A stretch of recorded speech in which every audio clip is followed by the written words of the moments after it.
Hola, muy buenas tardes. Llegó la hora de actualizar las noticias más importantes relacionadas con la pandemia del coronavirus COVID-19. Un reporte publicado por la organización humanitaria World Vision revela que hasta 85 millones de niñas y niños podrían sumarse a las filas de víctimas de violencia física, emocional y sexual en los próximos 3 meses en el marco del confinamiento vigente para prevenir el contagio del COVID-19. La ONG hace un llamado a los líderes a revisar las políticas nacionales y prioridades de financiamiento para vigilar y prevenir la violencia en contra de la niñez y evitar sus devastadores efectos. En promedio se estima que 1.000 millones de niñas y niños experimenten alguna forma de violencia cada año. No obstante, esta pandemia está incrementando las vulnerabilidades y el riesgo de violencia no reportada. Además de las amenazas de abuso infantil, World Vision prevé que habrá un incremento de matrimonio infantil y de explotación laboral como resultado del deterioro de las condiciones económicas de las familias durante la pandemia. De niños y niñas al trabajo infantil, pues así lo advirtió un nuevo informe de la Organización Internacional del Trabajo, afirmando que este fenómeno se daría al ver limitado el acceso a recursos económicos en sus familias. Acorde a la Organización Internacional del Trabajo, la actual emergencia por COVID-19 tiene el potencial de obligar a millones de niñas y niños vulnerables a exponerse a la explotación laboral infantil, al ver limitado el acceso a recursos económicos en sus familias.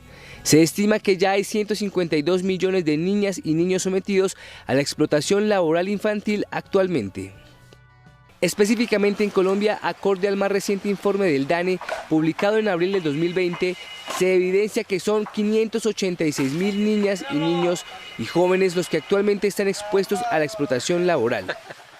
Según el informe, la participación en la actividad económica familiar, el acceso a recursos económicos propios o la obligación de niñas, niños y jóvenes a colaborar con la consecución de ingresos para el hogar o para el costeo de sus estudios son las razones más fuertes para llevar a la niñez y juventud a exponerse a circunstancias de explotación laboral infantil.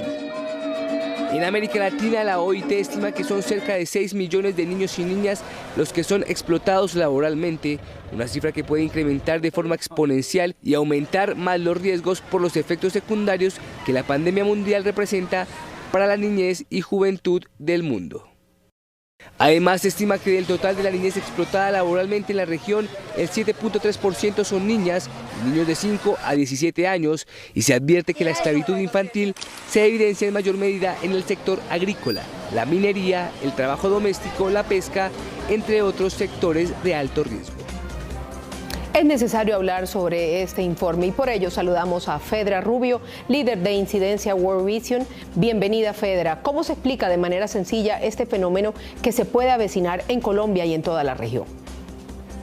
Muchas gracias. Pues el gran riesgo que se corre es por la situación económica por la cual muchas de las familias están pasando. Entonces se corre el riesgo de que los niños, niñas y adolescentes sean usados nuevamente para explotación laboral, para que ellos sean los que puedan traer el alimento a casa, y más porque pues son una mano de obra más barata que si se contrata a un profesional o un adulto. La crisis económica, por supuesto, es un detonante de esta situación. ¿Deben los gobiernos darle prioridad a los niños y a las niñas para evitar que sean explotados laboralmente?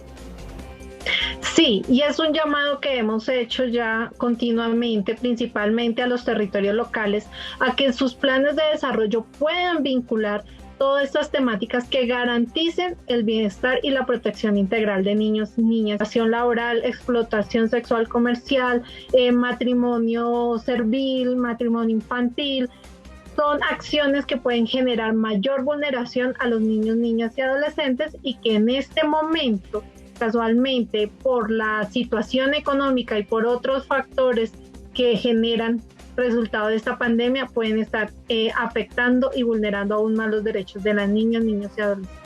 Fedra, si aterrizamos las cifras, cuando empezaba esta pandemia teníamos 500.000 de niños y niñas explotados laboralmente en Colombia. ¿A qué número podría llegar esta cifra a finales de este año? Esta cifra se puede estimar, se puede duplicar o hasta triplicar. Pues actualmente, hasta la fecha de abril, lo que ha reportado el DANE, que se evidencia que son 586.000 niños y adolescentes que actualmente están expuestos a la explotación laboral. Entonces también, pues miremos también cómo se ha ido incrementando estas cifras de violencias hacia las niñas, niños y adolescentes en sus diferentes entornos. El sector rural, Fedra, será uno de los más afectados por esta situación. ¿Qué se debe hacer para que esto no suceda? Trabajar desde la prevención, o sea, sabemos que puede ser un factor que va a incrementarse y va a presentarse. Sabemos que en el sector rural hay cifras mucho más altas de trabajo infantil que en el sector urbano, sobre todo en estos sitios dispersos. Entonces también si sabemos y ya como gobiernos locales se sabe que es una de las posibles problemáticas que va a surgir y que como consecuencia de esta pandemia es generar esas acciones de prevención y empezar a tomar acciones desde ya para evitar que niños y adolescentes caigan en esta explotación laboral infantil. Gracias a Fedra Rubio, quien estuvo con nosotros para hablar acerca de la explotación laboral a los menores en Colombia. Según el informe de la organización World Vision, los niños en Colombia están expuestos a riesgos por los efectos secundarios que genera la cuarentena nacional obligatoria en el país. Valentina Ariza, ¿qué dice este informe? El confinamiento para los menores puede traer consecuencias de estrés, hábitos alimenticios diferentes, la mala disposición de sus tareas y otros factores en el hogar que pueden llegar a desencadenar situaciones de alta tensión o conflicto, culminando en casos de violencia intrafamiliar o contra la niñez. La directora del Instituto Colombiano de Bienestar Familiar, Lina Arbeláez, ha reiterado que los menores de edad están más expuestos al abuso y a la violencia durante el confinamiento por el COVID-19. Además, la UNESCO enfatiza que los estados, los padres, los cuidadores, los proveedores de servicios y los funcionarios encargados de hacer cumplir la ley deben garantizar su seguridad y velar que se cumpla con el apoyo adicional para minimizar el aumento de riesgos para esta población. Igualmente, se ha llamado la atención sobre el efecto emocional, físico y psicológico derivado de la pandemia que impacta de manera específica en los menores, abocados a una situación extraña y desconocida. No pasan por alto que están expuestos a un gran cambio, unido a la falta de movimiento y de actividad física, componente importante en el caso de la infancia. Además, según el Departamento Administrativo Nacional de Estadística, en Colombia hay más de 15.4 millones de menores de 18 años confinados en sus hogares a raíz de la emergencia. Además, a esto se suma que las casas no cuentan con espacios amplios, iluminación, aire natural ni recursos tecnológicos para afrontar la cuarentena. Finalmente, se recomienda mantener las rutinas, los hábitos y los horarios para concentrar un equilibrio y atender a su contexto. Esta salida la pueden realizar preferiblemente los niños que necesiten realmente hacerlo. Sabemos de que este ha sido un tiempo en el cual debemos reconfigurar esa garantía de derechos de los niños, reconfigurarnos de cómo garantizamos el derecho al juego, el derecho a la recreación, el derecho a la diversión. Ahí es un llamado a padres, madres, cuidadores, adultos que estamos con niños, niñas y adolescentes, a cómo nos reinventamos estos espacios, a cómo también nuestra casa, nuestro hogar podemos adecuarlo para que sean espacios también protectores. Precisamente sobre el tema del entorno familiar, consultamos a la psicóloga infantil Alejandra del Valle, quien nos entregó valiosas pautas para mejorar las relaciones familiares. En este momento es importante que los niños estén en casa, ya que este es su lugar más seguro. Es importante destacar que desde una perspectiva de derechos, en situaciones de riesgo o de amenaza, los niños tienen derecho a recibir una atención preferencial. Por eso se han tomado diferentes medidas, como por ejemplo recibir la educación en casa. Sin embargo, es importante que los padres tengan en cuenta que hay dos funciones importantes que se han visto limitadas precisamente por el confinamiento. Una de ellas es la capacidad de socialización y la recreación. Por eso es importante que se tengan en cuenta medidas, acciones y espacios donde se pueda promover tanto la expresión como el juego y la interacción.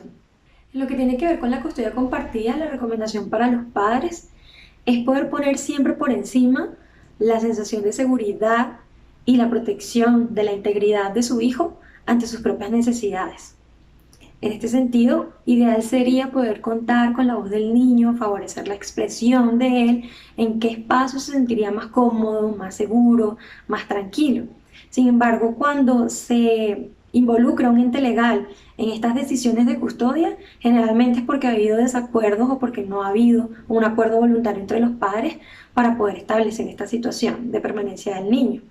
Entonces, para generar o mejor dicho, evitar situaciones de tensión para el niño, es importante que los padres hagan un ejercicio consciente donde puedan pensar cuál va a ser ese espacio donde mi hijo se va a sentir más cómodo, más tranquilo, más seguro y donde va a poder estar un poco más estructurado, con menos perturbaciones que se sumen a las que ya él tiene por el hecho del confinamiento y los cambios que ha venido atravesando. Justo hoy, en el marco del Día Mundial contra el Trabajo Infantil, se revelaron preocupantes cifras e incluso el ICBF indicó que más de 1 millón de menores son explotados a nivel laboral y solo este año se han adelantado más de 300 procesos de restablecimiento de derechos. Sin embargo, no es un panorama exclusivo del país. Para América Latina estamos hablando que cerca de 10.5 millones de niños y niñas están expuestos a trabajo infantil. Estamos hablando que 1 de cada 19 niños y niñas. Según el DANE, en Colombia 400.000 niños están dedicados a otras labores diferentes al estudio, representando una mayor deserción escolar con razones como participar en la actividad económica de la familia o porque les gusta trabajar para tener su propio dinero. Entregó más de 1.280 elementos de bioseguridad a personal médico en una localidad apartada de la capital colombiana.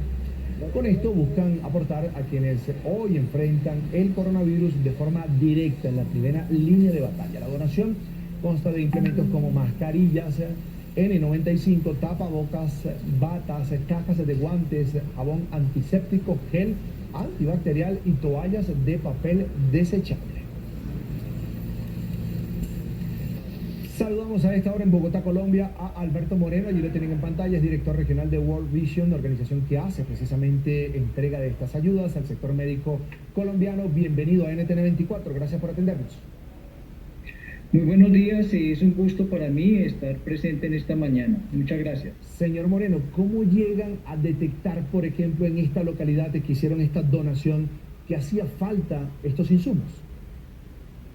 Bueno, muy bien, producto del trabajo que hemos desarrollado con la alcaldía en el mes de abril, durante abril, especialmente en mayo, algunos días de mayo, estuvimos en un proceso de distribución de alimentos para cerca de unas 1.500 familias que apoyamos directamente con la alcaldía, con distribución de alimentación para tantas familias que lo necesitan. Por supuesto, también encontramos que había una deficiencia fuerte en ese momento de provisión de elementos de seguridad y protección de bioseguridad y protección para las familias. Entonces, en ese sentido, hicimos nuevamente un apoyo para la alcaldía directamente para que administraran todos estos elementos de bioseguridad para el personal de salud. Ahora, usted me habla también de que han hecho ese tipo de ayudas en cuanto a la entrega de alimentos, de productos básicos. Eso también es importante. Quisiera que me hablara de esa parte también, señora Moreno.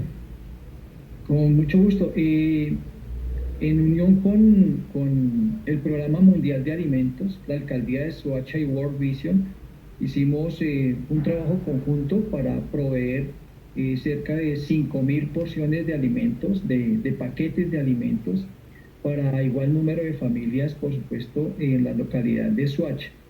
Lo hicimos entonces en unión con la alcaldía, con base en los registros, en las bases de datos que ellos administran, y hicimos esta distribución de alimentación para tantas familias que lo están requiriendo en estos momentos de esta pandemia.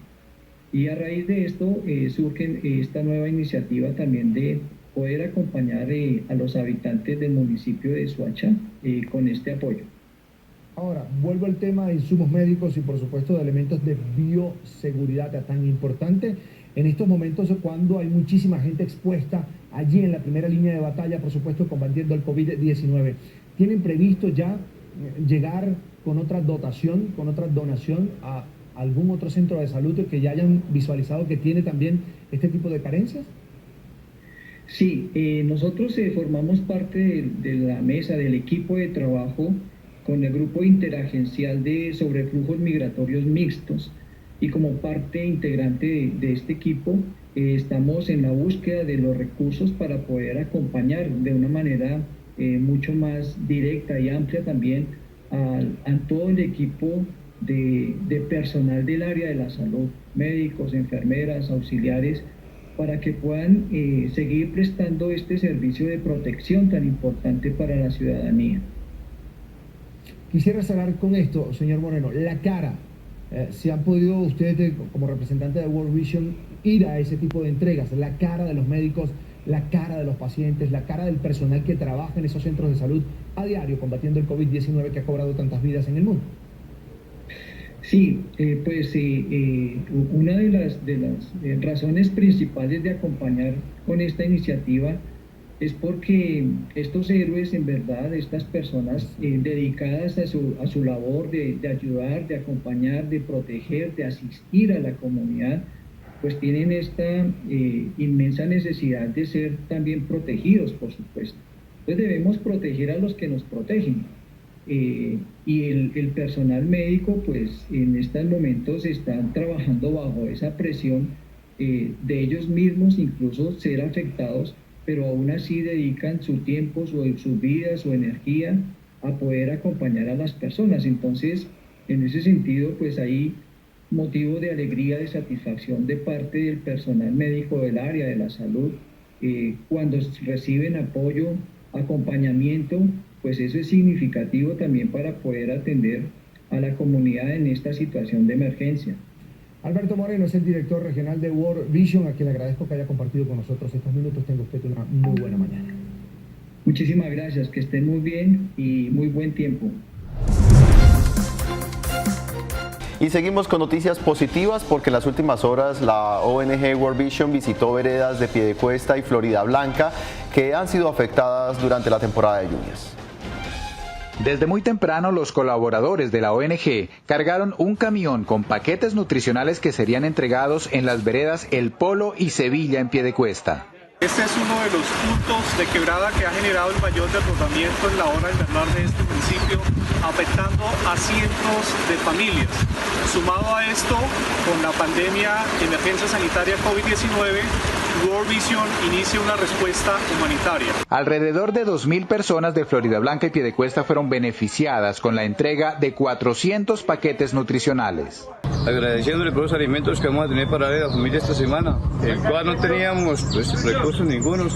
Damos agradecimiento a la Fundación Visión Mundial por este mercadito, para esta semanita, le damos gracias para alimentar a nuestros hijos. Desde acá, desde este sector de la vereda Sevilla, acá en Piedecuesta, esta familia está muy agradecida con esta organización. La ONG ha donado abarrotes a 3.000 familias, ha entregado 2.400 comidas calientes para población migrante venezolana, cash transfer para 8.500 familias, 23 lavamanos para protección durante la pandemia y 17.000 sobres purificadores de agua. Desde la Secretaría de Desarrollo Social hemos venido adelantando diferentes gestiones para poder atender todas las nuevas vulnerabilidades que se están presentando en la ciudad debido al COVID-19. Es por eso que hemos logrado hacer una alianza con World Vision para entregar ayudas humanitarias para el sostenimiento y hemos logrado impactar aproximadamente a 700 personas que estaban en riesgo de expulsión de los lugares donde estaban viviendo. Estamos hablando de población que vive en Bucaramanga, proveniente de otros lugares de diferentes países, pero igualmente población bumanguesa que está arraigada sobre todo en la zona céntrica de nuestra ciudad. Y de verdad esta ayuda me sirve a mí, tanto como para los gastos para mi bebé, mis 2 hijos.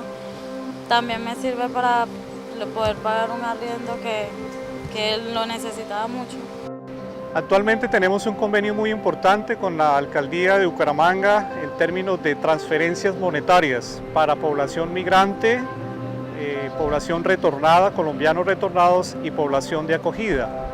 Junto con la Alcaldía estamos haciendo un trabajo muy importante de identificar a la población más vulnerable, población de calle y habitantes en algunas casas de refugio. Gracias a esta ayuda va a poder pagar la mensualidad del hotel. Debido a la cuarentena yo era artista callejero y trabajaba en la discoteca de cabecera. Como la cerraron estaba sin empleo y me tocaba que salir a pedir con los niños por ahí. Y pues gracias a esa ayuda pues ahora los niños van a evitar salir a la calle.